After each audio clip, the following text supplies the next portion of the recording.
Praise the Lord everyone. सबको जय मसीह की मैं विश्वास करती हूँ। आज का वचन आप लोगों की ज़िंदगियों में बोया जाएगा और शैतान की योजनाएं ख़त्म होगी और खुदावन का रूह आपको छुएगा और आज़ाद करेगा आपके बंधनों से, आपकी बीमारियों से।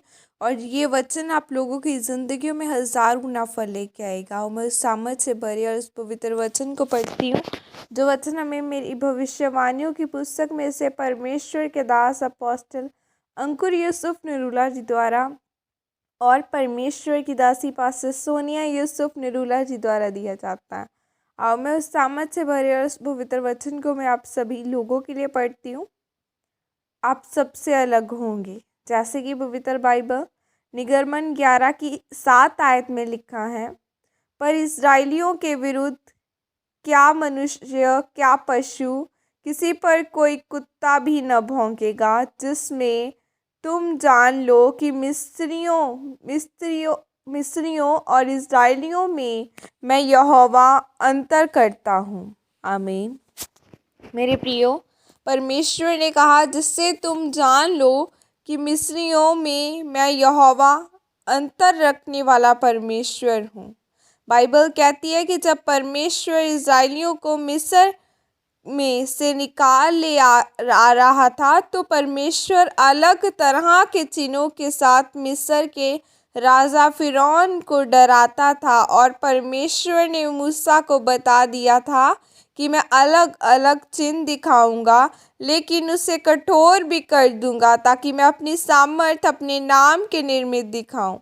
परमेश्वर ने जैसे महामारियों के रूप में चिन्ह दिखाए, जैसे ओलों का गिरना, अंधकार होना, फोड़ों का निकलना, यह सब मिस्रियों को दिखाए। जितने इजरायली लोग मिस्र में रहते थे और जितनी भी चीज़ें मिस्रियों के साथ होती थी, इजरायलियों के साथ नहीं होती थी। जो मिस्रियों के पशु होते थे वह ओलों से मर जाते थे, और कुछ ही किलोमीटर इजरायलियों की बस्ती पास में ही होती थी, लेकिन वहाँ पर कुछ नहीं होता था।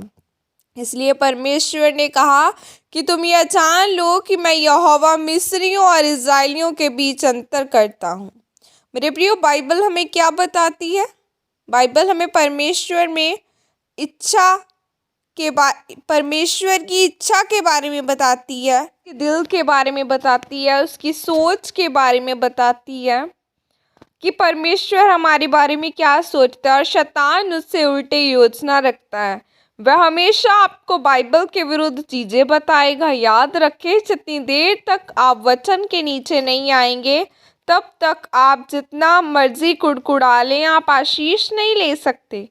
परमेश्वर चाहते हैं कि आप में और अन्य जातियों में एक दिखने वाला फ़र्क होना चाहिए, चाहे वह फ़र्क आत्मा में हो, शारीरिक आशीषों में हो, सामाजिक हो, आर्थिक रीति से हो। और वही परमेश्वर की आपके जीवन में श्रेष्ठ योजना है। आप सोच कर देखें, वही एक जैसी बीमारियां आपको हो रही हैं, और वही बीमारियां अन्य जातियों को भी हो रही हैं। और आर्थिक रीति जो संघर्ष आप कर रहे हैं, वही आर्थिक रीति से संघर्ष वह भी कर रहे हैं।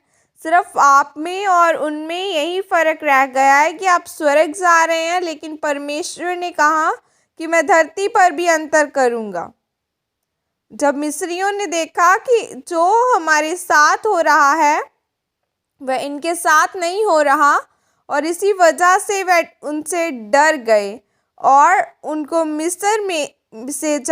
मिस्र से जाने दिया, और उन्हें अपना सोना चांदी दिया, ताकि 430 साल की मजदूरी उन्हें 1 साल में ही मिल जाए।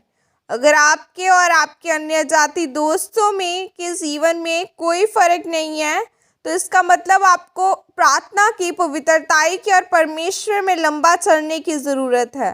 परमेश्वर में कोई भी बोला गया वचन अपने आप पूरा नहीं होगा। जब तक आप अपने जीवन में फ़र्क को देखना चाहते हैं, तो आपको प्रार्थना में जाना होगा।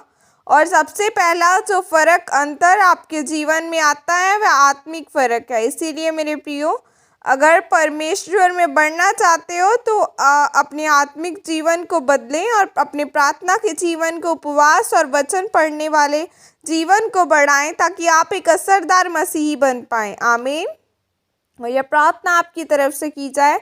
सर्वशक्तिमान परमेश्वर, इस वचन के लिए पिता मैं आपका धन्यवाद करती हूँ और परमेश्वर मैं आपसे प्रार्थना करती हूँ कि मैं पवित्रताई में चल सकूँ और एक असरदार फल लाने वाली बन सकूँ। प्रभु यीशु मसीह के सामर्थ्य नाम में मांगती हूँ, आमीन आमीन।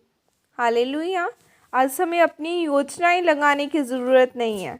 बाइबल कहती है कि तेरी बाईं और 1000, तेरी दाहिनी और 10,000 गिलेंगे, लेकिन तुझे कोई तीर, तुझे कोई शैतान की योजना छूने ना पाएगी। अगर आप एक रास्ते में जा रहे हो, अगर आप यही सोचे जाओगे कि उसका एक्सीडेंट हो गया, वो आज मर गया, कहीं मेरे साथ भी ऐसा ना हो जाए, तो इसका मतलब आप खुदा के वचन पे भरोसा ही नहीं रखते।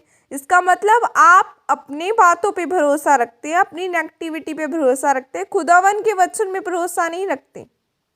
अगर आप जिंदा परमेश्वर को मानते हैं तो उसके वचनों को भी माने कि उसका वचन क्या कहता है।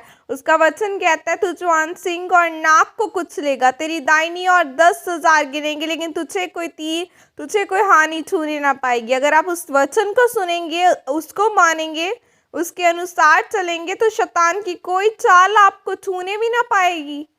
वो छोटा सा है, लेकिन आप बोल बोल कर उसको बड़ा बना दोगे। इसीलिए प्रार्थना में बढ़ते जाओ, वचन के साथ कनेक्टेड रहो। खुदा का वचन क्या कहता है उसके साथ कनेक्टेड रहो, फिर आप चाहे जिस मर्जी देश में जाओ, खुदा आपको वहीं ब्लेस करेगा।